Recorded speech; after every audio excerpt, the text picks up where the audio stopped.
আপনারা অনেকেই দাঁড়িয়ে কষ্ট করছেন, কিন্তু একটু কষ্টের মধ্যে আমরা চেয়ার কম করতে পেরেছি।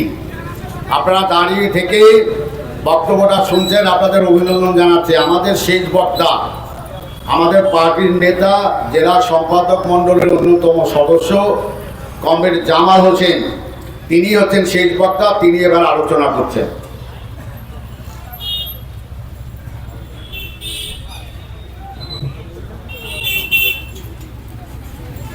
শ্রদ্ধেয় সভাপতি মহাশয়,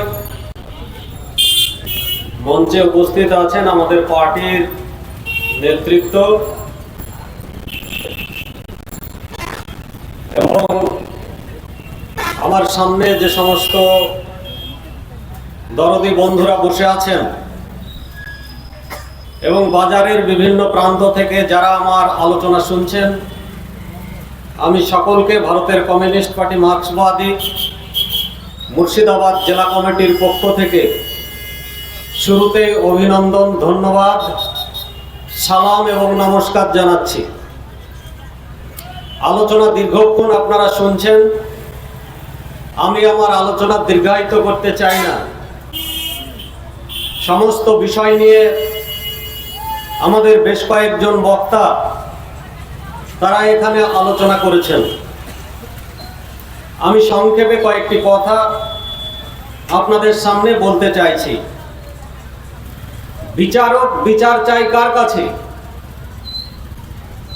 আমি যদি বিচারক হই, বিচারকের আসনে আমি যদি বসে থাকি, তাহলে আমি বিচার চাইছি কার কাছে? আজকে গোটা রাজ্য জুড়ে নাকি তৃণমূল কংগ্রেস বিচার চাইছে। কার কাছে বিচার চাইছে? মমতা ব্যানার্জি পথে নেমে বিচার চাইছে। কার কাছে বিচার চাইছে? রাজ্যের মুখ্যমন্ত্রী মমতা ব্যানার্জি। রাজ্যের আইন শৃঙ্খলা রক্ষার দায়িত্ব হচ্ছে সংশ্লিষ্ট রাজ্যের। রাজ্যের শান্তি শৃঙ্খলা রক্ষার দায়িত্ব হচ্ছে সংশ্লিষ্ট সেই রাজ্যের।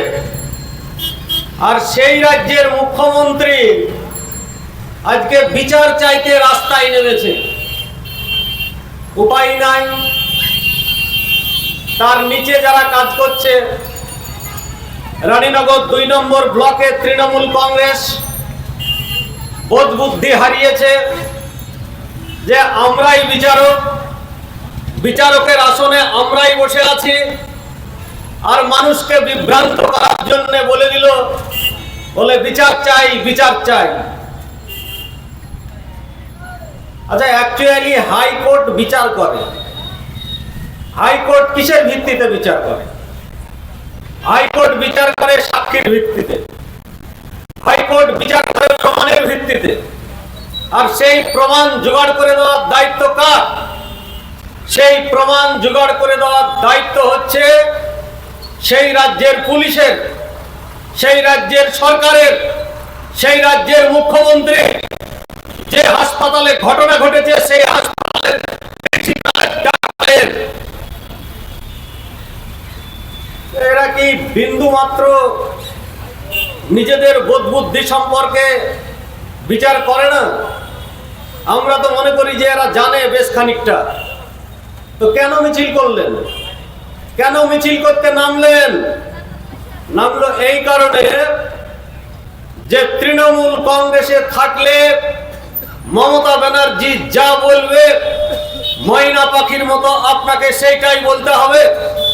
আর যদি কোনো কারণে ভুল হয়ে যায় তাহলে আপনি শান্তনু সেন হয়ে যাবেন, বাদ পড়ে যাবেন। কাজেই এই ব্লকের তৃণমূল কংগ্রেসের ব্লক সভাপতি, অঞ্চলের অঞ্চল সভাপতি যারা আছেন তাদের কিছু করার নাই। আজকে মিছিল, কালকে আবার ধর্ণা, মানুষকে বলতে হবে, বিভ্রান্ত করতে হবে যে বিচার চাই, আমরাও ফাঁসি চাই। তো বিচারক কখনো নিজের বিচার নিজের কাছে চাইতে পারে না। আর এই বিচার যেখানে হওয়ার সেখানেই ঠিক হবে। আগে শুনলেন যে 1857 সিপাহী বিদ্রোহের কথা বলেছে, আমি অত দূর যেতে চাই। 1947 সালে দেশ স্বাধীন হয়েছে। 47 সালে জন্মগ্রহণ করেছেন, এখনো বেঁচে আছেন ভারতবর্ষে এইরকম অনেক মানুষ আছেন। কিন্তু 47-এর পর থেকে আজকে 2024-এর আগস্ট, 14ই আগস্টের ভারতবাসী যেভাবে রাস্তায় নেমে এসেছে, 47-এর পর থেকে এখনো কেউ মনে করতে পারছে না যে এই ধরনের ঘটনা ঘটেছে। আজকে শুধু পশ্চিম বাংলা, ভারত নয়, গোটা বিশ্বে যেখানে বাঙালি রয়েছে, যেখানে ডাক্তাররা রয়েছেন, আজকে সেখানকার মানুষও ওই রাতে নেমে মিছিল করেছেন, ধর্ণা দিয়েছেন, খুনিদের, ধর্ষকদের ফাঁসি চেয়েছেন। কাজেই আমার বক্তারা সবাই বলছিল না যে মমতা ব্যানার্জি ভূত দেখছে। ভূত দেখছিল এতদিন। মমতা ব্যানার্জির সরকারকে ভূতে ধরেছে, ভূত দেখছে না, অলরেডি ভূতে ধরেছে। যাকে ভূতে ধরে, ভূত আমরা দেখিনি, কিন্তু বলে যে ভূত আছে। আর ভূতের পেছনে নাকি পা থাকে। যত ভূত সামনে এগোতে যায় তত নাকি পেছনে চলে যায়। তো মমতা ব্যানার্জি যা করবে, যত সামনে এগোতে যাবে তত মমতা ব্যানার্জির ভূত, যে ভূত ধরেছে সেই ভূত তাকে পেছনে টেনে নিয়ে গিয়ে নিকৃষ্ট আবর্জনায় ছুড়ে ফেলবে। নির্লজ্জ, বেহায়া, বেশরম, ক্ষমতালোভী একজন মহিলা, রক্তপিপাসু একজন মহিলা, যে বলে যে আমি গুন্ডা কন্ট্রোল করি। আরে পুলিশ